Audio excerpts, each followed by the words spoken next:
말씀을 시작하겠습니다. 오늘은 이제 예수님이 순환을 당하신 것을 기억하는 고난주간이 시작되는 주일입니다. 우리는 매년 고난주간을 맞이하며 예수님의 고난을 생각하고 또 그것이 우리의 죄를 대속하기 위하심임을 알기에 그 은혜에 감사하고 또한 그 고난을 또 우리가 느끼기 위해 금식을 하기도 하고 세상의 즐거움에서 멀리 떨어져 있기도 합니다. 그리고 고난주간이 끝나는 이제 돌아오는 주일이 부활절이며 우리는 그날을 축제의 날로 여기고 하나님을 찬양하고 기뻐하는 것입니다. 근데 과연 예수 그리스도의 십자가 고난의 길이 1년에 단 한 번 우리가 기념하는 것으로 족할까 하는 생각을 합니다. 부활절이 1년에 단 한 번 특별한 날을 정하여 기념하는 절기로서의 의미일까라는 것이에요. 그렇지 않다는 거죠. 우리에게 매주 돌아오는 주일, 이 주일이란 단순히 예배를 드리는 날이 아니라 예수의 부활로 인해 죽은 자에서 산 자로 거듭난 성도가 그리스도의 부활의 기쁨에 참여하는 날, 부활 승리하신 주님을 찬양하는 날입니다. 즉 매주 주일이 부활절이라는 것이에요. 그렇다면 마찬가지로 1년에 한 번 일주일 기간을 정하여 고난주간인 것이 아니라 우리의 6일 동안의 주중의 날들이, 우리의 평생의 날들이 예수 그리스도 십자가 고난이 우리 삶 속에서 그려지는 고난주간이라는 것이에요. 우리가 예수의 부활에 속하기 위하여 예수의 죽음에 속하여지는 날들이 우리의 한평생이라는 것이에요. 바울 사도가 고린도전서 15장 31절에서 메모만 해주세요. 다 아주 유명한 말씀이죠. 형제들아 내가 그리스도 예수 우리 주 안에서 가진 바 너희에 대한 나의 자랑을 두고 단언하노니 자랑할 것이 단언하노니 나는 날마다 죽노라 라고 말했어요.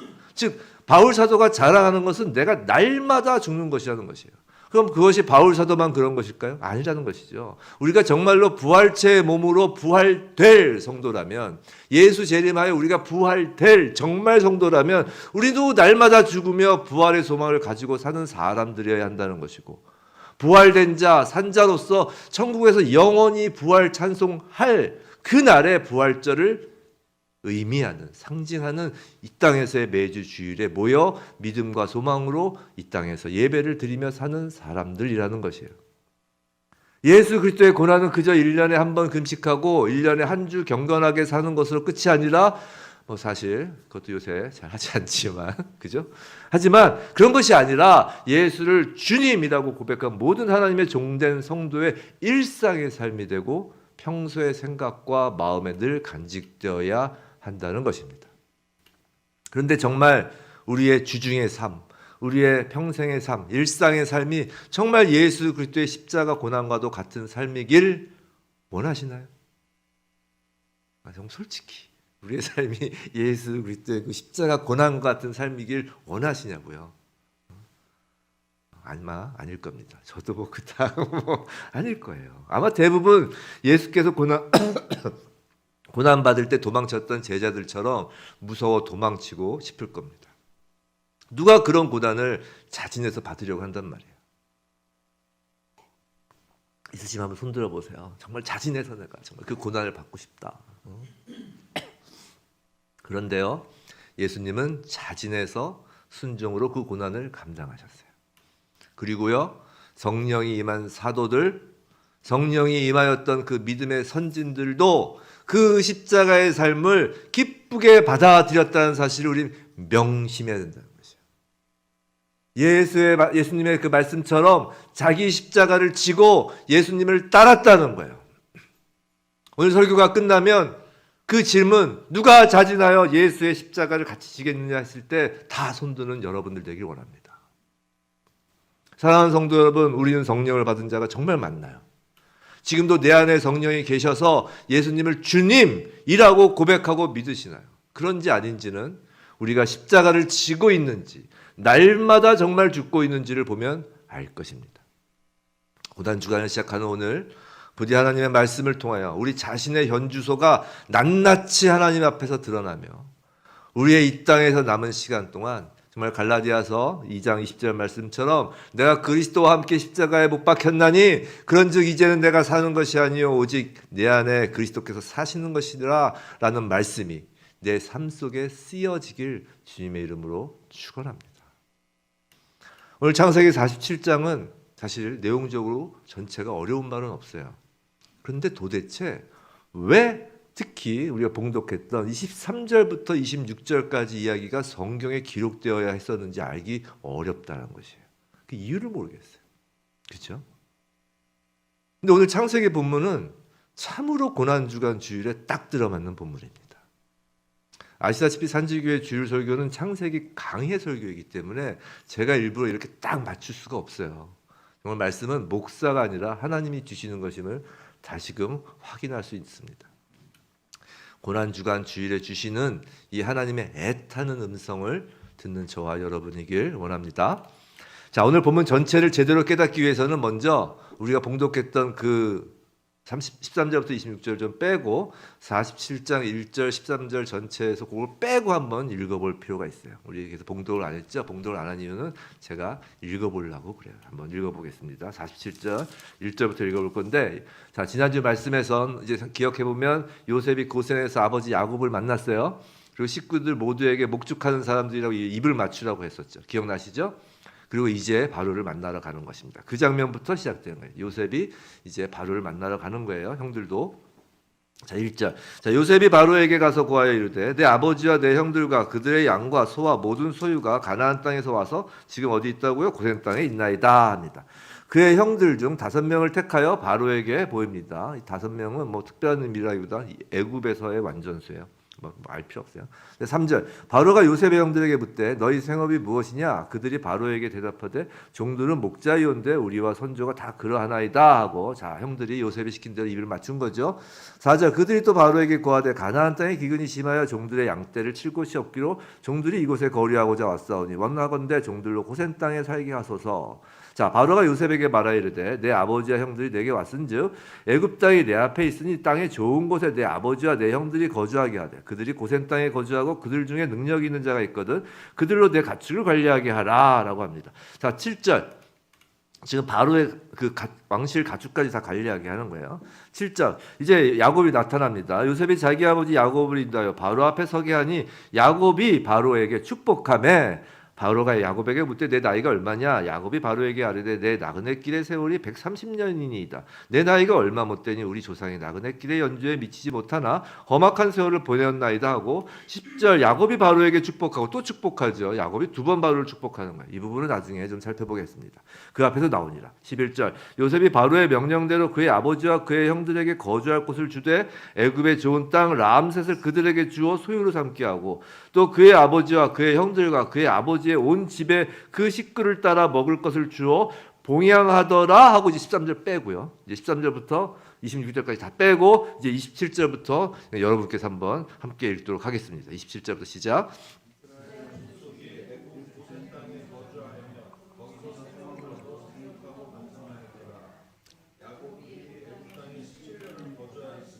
그의 나이가 147세라. 죽은 날이 가까우매 그의 아들 요셉을 불러 그에게 이르되 이제 내가 내게 그든 청하노니 내 손을 내 허벅지 아래에 넣고 인애와 성실함으로 내게 행하여 애굽에 나를 장사하지 아니하도록 하라.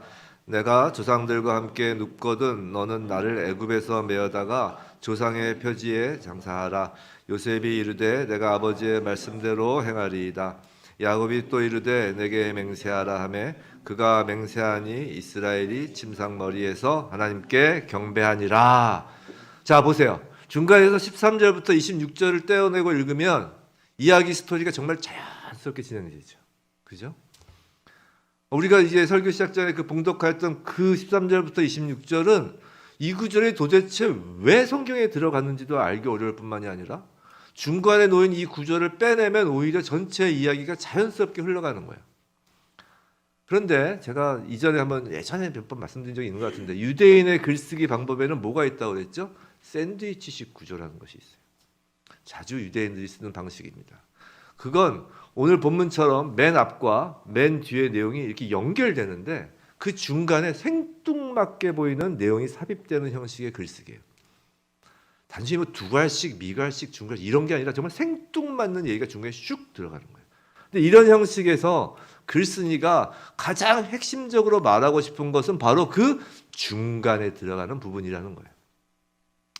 13절부터 전체 이 47장 전체 이야기의 흐름을 방해하는 것이 아니라 이 전체 이야기의 주제의 가장 중요한 핵심이 된다라는 것이에요. 이게 이스라엘 유대인들의 글쓰기 방식이에요.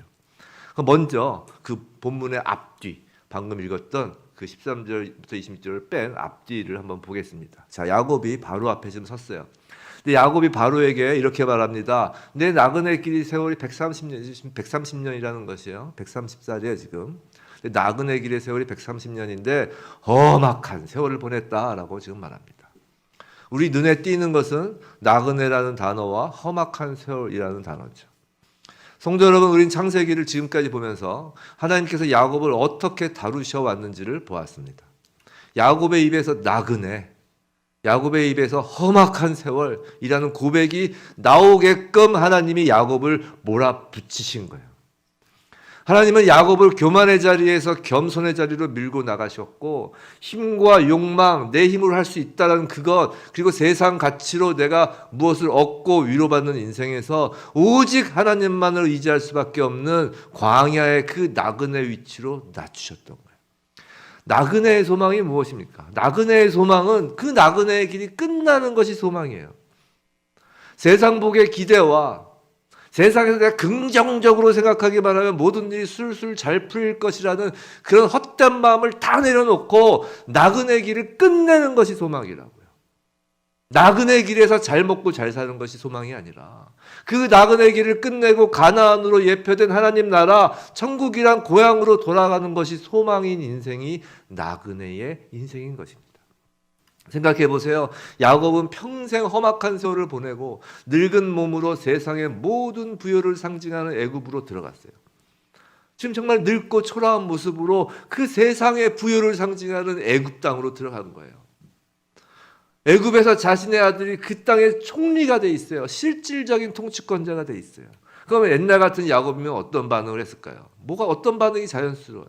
여러분 생각해 보세요. 여러분이 어떤 나라에 들어갔는데 그 나라의 통치권자가 자기 아들이야. 그 나라 엄청 잘 살아. 막 휘황찬란해. 원하는 건 뭐든지 가질 수 있는 통치권자의 아들을 둔 아버지가 들어가요. 어떡하시겠어요? 당장 그 나라 시민권부터 취득하죠. 그죠? 애굽 시민권을 취득해서 그것 풍요를 마음껏 누리며 즐기려고 해야 정상으로 보입니다. 내 이 험악한 세월이 이제 보상을 받는구나라고 하는 것이 일반적인 생각 아니겠어요? 하지만 이제 하나님의 그 인도하심 끝에 자신이 나그네라고 고백하게 된 야곱은 그러지 않습니다. 오늘 27절부터 31절까지 후반부에서 뭐라고 야곱이 하는 것인가요? 애굽 총리의 아버지가 된 그 야곱이 자신을 그 애굽 땅, 절대 이 땅에 묻지 말라고 하는 것이에요. 세상 권세의 땅, 풍요의 땅, 그 땅에서 자기를 데리고 나가라고 하는 것입니다. 그것이 얼마나 간절한지 요셉에게 자신의 허벅지에 손을 넣고 맹세까지 시킵니다. 이건 목숨을 걸고 맹세하라는 것이에요. 야곱은 이제 아는 것이에요. 아무리 풍요롭고 아무리 화려하고 아무리 권력이 있어도 이 땅에서는 나그네일 뿐이고 이 땅에서는 험악한 세월일 뿐이라는 것을 야곱은 이제 아는 것이에요. 그때까지 하나님이 밀어붙이시는 거예요. 왜냐하면 하나님께서 약속하신 그 땅이 진짜 가치가 있다는 것을 알게 하기 위함인 것이에요. 요셉도 마찬가지죠. 나중에 요셉도 유언으로 자신의 해골을 반드시 애굽에서 메고 나가라고 하였습니다. 그 유언대로 400년 후에 모세가 그들의 유고를 하나님 약속의 땅 가나안으로 가져가는 것이에요. 성도 여러분, 이것이 성도의 가치관입니다. 우린 시민권이 애굽이라는 세상에 있지 않는 것이에요. 우린 이 땅의 시민권자가 아닌 것이에요. 여기서는 나그네일 뿐입니다. 우리의 시민권은 하늘에 있기 때문에 우리의 소망은 그 하늘나라, 하나님 나라, 천국, 우리 고향인 것이에요. 그럼 과연 나그네인 우리가 이 땅에서는 어떤 신분으로 살아가게 되는 걸까요? 이 땅에서 갖는 신분이 그럼 전혀 없나요? 아니라는 거예요. 있어요. 근데 그건 놀랍게도 축복하는 자의 신분이라는 것이에요.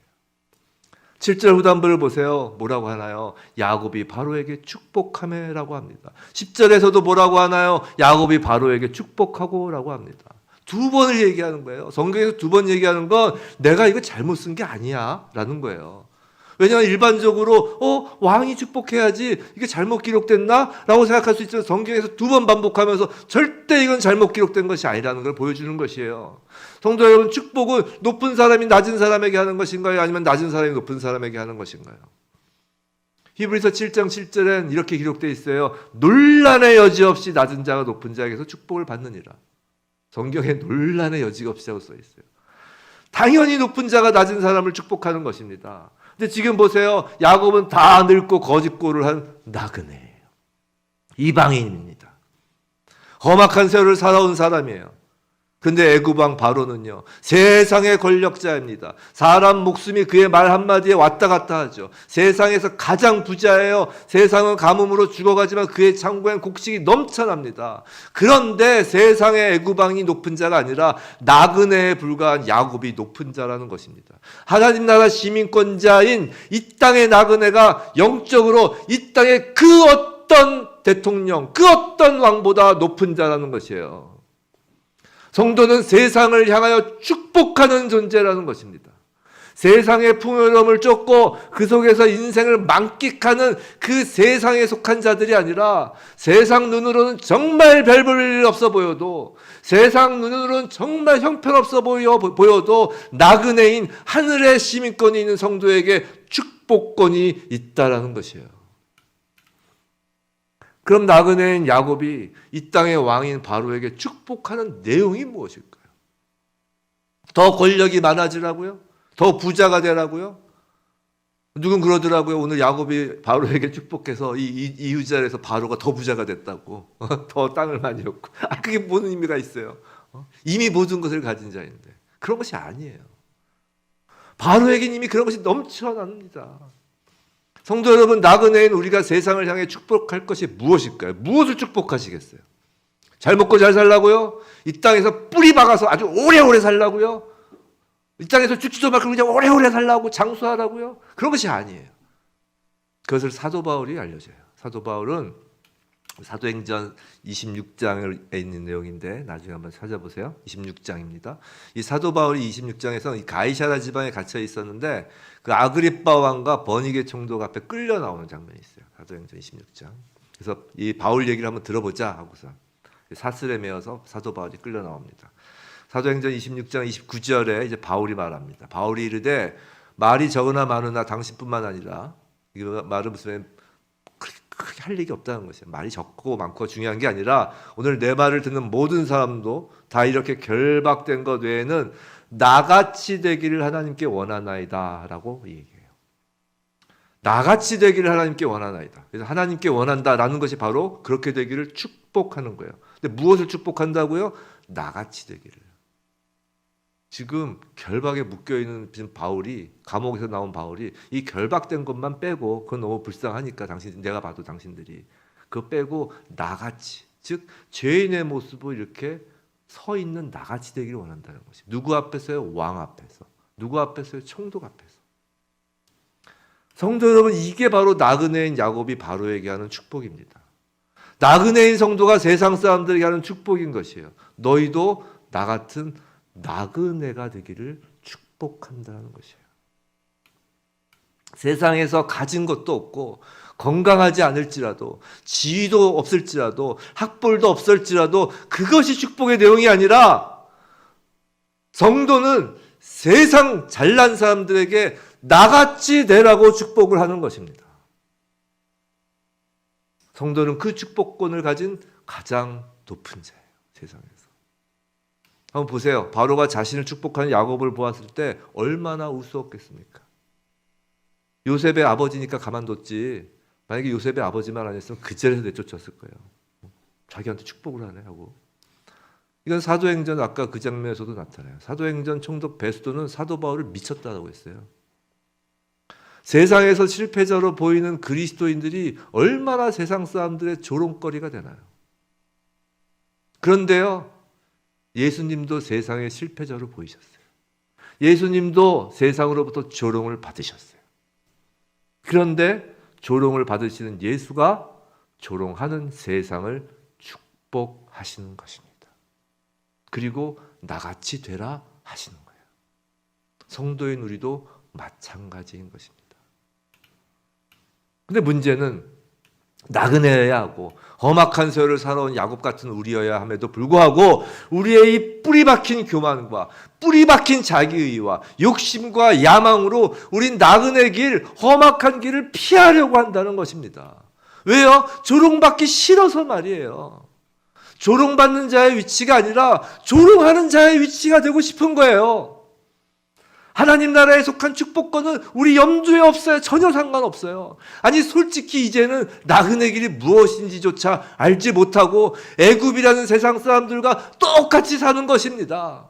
성도의 삶은 어떻게 해야 되는 것인지 어떠해야 하는지를 긍정의 힘에 팔아버리고 성공신앙에 팔아버려서 교회까지 춤추며 축복권을 잃어버리고 있는 것이라고요. 성도의 삶이란 무엇인지 우린 사라져버리는 세상에 살고 있는 것이에요. 그럼 성도의 삶이란 어떤 삶일까요? 그것을 오늘 13절부터 26절까지가 말해주고 있는 것이에요. 우린 초린 예수를 통하여 이미 하나님의 백성이 된 자들이죠. 그러나 아직 예수께서 재림하지 않으셨기에 아직 이 땅에서 살아가는 자들이에요. 즉 이미와 아직 사이에 놓인 하나님의 백성이 바로 우리예요. 그 이미와 아직 그 사이를 어떻게 사는 것이 성도의 삶인지를 13절부터 26절까지 해서 보여주는 것이라고요. 내용은 대략 이렇습니다. 아까 읽었으니까 내용 이제 대충 기억은 나실 거예요. 이상했잖아요. 그죠? 기근이 매우 심해져서 요셉이 곡식을 팔아 애굽 땅과 가나안 땅에 있는 모든 돈을 거둬들여요. 그 다음에는 이제 그 다음해가 되니까 이제 모든 가축을 이제 거둬들여요. 그 다음에는 모든 토지를 거두고 종국에는 모든 사람을 거두어들여서 종으로 삼아버려요. 그리고 나서 종자 씨앗을 나누어주고 추수 5분의 1을 바로에게 바치도록 합니다. 기근이 끝났다는 것이에요. 종자를 나눠주셔서 5분의 1을 바치라고 하는 건 종자를 나눠준 그 시기에 심으면 이제 농사가 됐다는 것이에요. 그 이후에는 흉년이라는 얘기가 없어요. 우린 이 이야기에서 매우 당혹감을 느낄 수밖에 없어요. 아니 요셉처럼 훌륭한 사람이 이 세상에나 매점매석을 지금 하는 것이에요. 그렇죠? 또 하나님께로부터 미리 감흥 올 것을 요셉은 알고 있었잖아요. 자기만이 아는 소유한 정보를 이용해서 사람들의 돈과 가축과 땅과 몸까지 뺏어오는 것으로 생각합니다. 도덕적으로 매우 잘못된 것 같죠. 특히 은혜와 사랑이란 단어에 매우 익숙한 우리 기독교인의 시각에서는 더욱 이해가 되지 않는 이야기입니다. 아니 그냥 줘야지. 불쌍한 그냥 거저 줘야지. 왜 종까지 삼어 막. 그런데요 성경은 경제적 배분이나 사회 정의를 말하는 것이 아니에요. 성경은요 윤리를 말하는 책이 아닙니다. 성경은 하나님 나라에 관하여 지금 말하고 있는 것이에요. 성도 여러분, 하나님 나라는 절대 민주주의가 아니에요. 다수결 원리가 아니에요. 다수 갖고 옳은 게 아니잖아요. 하나님 나라는 뭐라고 하나요? 킹덤 오브 헤븐이에요. 왕국이에요. 1인 통치의 전제 국가예요. 창세기의 요셉은 예수 그리스도를 예표한다고 했죠. 자, 사람들에게 가치가 있다고 하는 것, 사람들이 이것 없으면 안 된다고 생각하였던 그 모든 것을 지금 예수 그리스도를 통하여 빼앗아가는 것이에요. 하나님 나라는 바로 그런 것이라고요. 곡식 즉 생명과 바꿔지면서 말이죠. 백성들의 반응을 보세요. 요셉의 이러한 조치가 오히려 백성을 위한 것임을 알 수 있어요. 25절에서 백성들이 뭐라고 하나요? 요셉이 우리를 살리셨으니 우리가 주의 은혜를 입고 왕의 종이 되겠다라고 합니다. 기꺼이 말이에요. 억지로가 아니에요. 성도 여러분, 이것이 예수를 믿고 예수를 주님으로 고백하는 우리의 삶이라는 것이에요. 예수가 주님이면 우린 종인 것이 맞습니다. 정말 예수님이 주인이십니까? 그럼 우린 종인 거예요. 그 말 자체에서. 종은 주인만을 의지하면 되는 거예요. 그러면 사는 존재예요. 그런데 내 돈이 있어서 돈을 의지하고 내 가축이 있어서 가축이 있어야 되고 내 땅이 있어서 땅이 있어야 살고 내 몸이 건강하여야만 살 수 있다면 절대로 종이 될 수 없다는 것입니다. 그렇다면 성도는 모두가 가난해지고 이 땅에서 모두가 건강하지 않아야 되고 그래야 한다는 말일까요? 그게 아니에요. 이건 생각과 마음의 문제라는 것이죠. 돈을 예로 들어볼까요? 돈이 많은 사람이라도 만일 생각하기에 내가 돈이 많아서 하나님을 제대로 섬길 수 없을 것 같으면 하나님 이 돈 가져가 주세요. 돈이 없어져도 괜찮습니다. 라고 정말 확실하게 고백한다면 그는 돈이 우상이 아닌 사람들이에요. 반면에 돈이 없어도 돈이 없기 때문에 돈만을 쫓으면 하나님 이 돈 꼭 주셔야 됩니다 하고 하늘 소망 잃어버리고 돈만 쫓으면 그런 돈이 우상인 사람이에요. 부자냐 가난하냐의 문제가 아니라는 것이죠. 내 마음이 과연 어디에 있는가의 문제라는 것이에요. 사도 바울이 빌립보서에서 말한 것이 바로 이것이에요. 빌립보서 4장 11절부터 13절인데 제가 읽어드리겠습니다. 유명한 말씀이에요. 내가 궁핍함으로 말하는 것이 아니니라 어떠한 형편에든지 나는 자족하기를 배웠노라. 나는 비천에 처할 줄도 알고 풍부에 처할 줄도 알아. 모든 일 곧 배부름과 배고픔과 풍부와 궁핍에도 처할 줄 아는 일체의 비결을 배웠노라. 그리고 하신 말씀이 내게 능력 주시는 자 안에서 내가 모든 것을 할 수 있느니라요. 우린 내게 능력 주시는 자 안에서 내가 모든 것을 할 수 있느니라. 이것만 딱 앞에 붙여놓고 계속 외우죠. 예수님 이름만 부르면 계속 뭐든지 할 수 있다고 얘기를 하죠. 근데 그 앞에 있는 구절을 알아야 돼요. 앞에 있는 구절이 뭐냐? 비천이냐, 풍부냐, 배고픔이냐, 배부름이냐, 그러한 세상 형편에 내 만족이 좌우되지 않는다는 것이에요. 내가 가난해도 no problem. 내가 부자래도 no problem. 오직 예수 안에 있을 때만 내가 모든 것을 할 수 있다는 거예요. 내가 돈 안에 있을 때 모든 것을 할 수 없어요. 내가 나의 건강 안에만 내가 갇혀 있으면 모든 것을 할 수 없다고요. 내가 나의 지위, 나의 명예 그것에만 갇혀 있는 자는 절대 모든 것을 할 수 없어요. 모든 것을 할 수 있는 자는 오직 예수 안에만 있을 때 모든 것을 할 수 있음을 믿으시기 바랍니다. 바로 그 얘기인 거예요. 그 자가 바로 바로 왕을 축복하는 권세를 가진 하나님의 종인 것입니다. 우리가 누구의 권세로 축복하나요? 예수의 권세로 축복하는 거잖아요. 예수를 예표하는 요셉이 주는 종자, 즉 씨앗, 생명의 원천을 받고 사는 사람이 하나님 나라의 백성이에요. 근데 본문에서 재미있는 구절이 있었죠. 애굽의 제사장들은 녹봉을 받음으로 땅을 내놓지 않아요. 이걸 왜 굳이 썼을까요? 그건 이 세상은 둘 중 하나라는 것이에요. 요셉으로 예표된 주가 예수님이 주시는 것으로 사는 사람과 세상 왕이 주는 녹봉을 받으며 자기 땅을 갖고 영원히 땅에서 살고자 하는 사람 둘로 나뉜다는 거예요. 종과 이 땅에서 영원히 거주하려는 자. 성도 여러분, 마태복음 4장 20절에서 예수님이 말씀하셨어요. 예수께서 이르시되 여우도 굴이 있고 공중에 새도 거처가 있을 때 인자는 뭐라고요? 머리 둘 곳이 없다. 이게 무슨 말인가요? 예수님은 철저히 이 땅에서 나그네로 사셨다는 것입니다. 예수님이 설마 머리들 베개가 없으셨을까요? 아니죠. 그런 얘기가 아니에요. 난 나그네라는 거예요, 이 땅에. 그리고 철저히 이 땅에서 모든 것을 빼앗기셨습니다. 입고 있던 옷, 육체의 생명까지 빼앗기셨어요. 예수를 따르는 자의 자기 십자가도 마찬가지라는 것입니다. 우리도 모두 빼앗겨야 한다는 것이에요. 내 마음속에 여전히 남아있는 이것이 없으면 죽을 것 같은 우상들을 빼앗겨야 한다는 것입니다. 하나님께서 정말 사랑하시는 자녀들은 그것을 빼앗기도록 그 일을 하신다는 것이에요. 야곱처럼 말이죠. 그래서 그의 입에서 종국에 나는 나그네입니다. 나는 험악한 설을 보냈습니다. 라는 고백이 나올 때까지 하나님께서 밀어붙이신다는 것이에요. 성도 여러분, 세상을 살면서 정말 간절히 필요한 것, 원하는 것이 있으신가요? 그럼 기도하세요. 그게 잘못됐다는 것이 아니에요. 자녀가 아버지에게 달라고 하는 것은 너무나 자연스러운 것입니다. 아버지한테 가서 달라고 해야지 옆집 아저씨한테 가서 달라고 하면 그게 이상한 거예요. 아버지께 달라고 하세요. 간절히 기도하세요. 건강을 기도하세요. 재물을 기도하세요. 필요한 자녀의 그 복을 기도하세요. 자연스러운 것이에요. 그런데 만일 달라던 그것을 아버지가 안 주시면 어쩌실 건가요? 그게 문제인 거예요. 그럼 그때 내 아버지가 아닌가 봐 이러실 거예요. 그러실 거예요? 그건 아버지를 모독하는 거예요. 우리 아버지 능력이 없으신가 봐? 그건 우리 하나님 아버지를 모독하는 거예요. 성도 여러분, 우린 예수를 정말 사랑하나요? 정말 예수님이 주님이세요? 아니면 그 예수님을 무당집에 앉혀놓고 세상 복을 주인으로 삼고 있느냐는 것이에요. 그건 예수의 십자가를 모독하는 것입니다. 비록 우리가 아이처럼 세상 필요를 간절히 구하는 기도를 하여도 늘 마음 중심에는 설사 그것이 주어지지 않는다 하여도 그래도 내 아버지이시고 그래도 우리 주님이라는 그 마음을 갖는 것이 중요한 거예요. 거기까지 밀어붙이시는 거예요. 왜냐하면 너희는 세상에서 나그네라는 것을 알라라고 하기 때문이에요. 우리의 소망은 하나님 아버지가 계신 하늘나라이지 이 땅이 아니라는 것입니다. 내 마음에서 우상이 되어버린 것들을 치워야 내 마음이 예수로 채워지고, 그래야 모든 것이 가능한, 축복할 수 있는 이 땅의 멋있는 나그네가 되는 것이에요. 그 치워지는 과정, 우상이 치워지는 과정이 바로 십자가를 지는 거예요.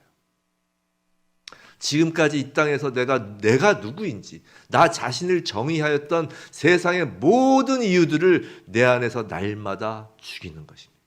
내 마음에서 돈을 죽이는 것이고, 내 마음에서 명예를 죽이는 것이고, 내 마음에서 내 자식들을 죽이는 것이고, 내 이름, 내가 죽을 때까지 오직 생명의 원천이신 예수가 그때서야 내 안에서 펄펄 사시는 거예요. 성도 여러분, 하나님께서는 가장 귀한 당신의 아들을 십자가에 내어놓으셨습니다. 우리는 무엇을 내어놓으시겠습니까? 내가 쥐고 있는 것을 다 내어놓아야 비로소 하나님의 종인 거예요. 그래야 부활하신 주님의 영광이 우리의 부활 영광이 되는 것입니다. 아무리 애굽이란 세상 가운데 있어도, 아무리 풍요 또는 비천 가운데 있어도 성도는 다 똑같아요. 다 나그네요. 여기 돈이 많고 적고, 건강하고 건강하지 않고, 나이가 많으시고 젊고 어리건 다 나그네입니다. 내 것이라고 여겼던 것들을 다 내주는 험악한 세월이 인생이라고 고백하며 하나님 나라에 가는 거예요. 세상을 향하여 나처럼 되어라 라고 축복할 자격이 있는 자인 거라고요. 마지막 때 천국 소망을 품고 있는 재림 예수의 신부인 것이에요.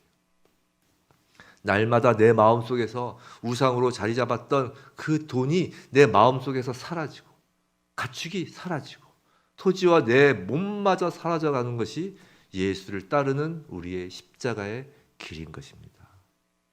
갈라디아서 2장 10절 다시 읽어드릴게요. 내가 그리스도와 함께 십자가에 못 박혔나니 그런즉 이제는 내가 사는 것이 아니요 오직 내 안에 그리스도께서 사시는 것이라. 그때 모든 것을 할 수 있는 것이고 그 자가 축복하는 것이에요. 세상을 향해서. 부디 바울의 이 고백이 날마다 십자가를 지고 가는 우리의 고백이길 주님의 이름으로 축원합니다.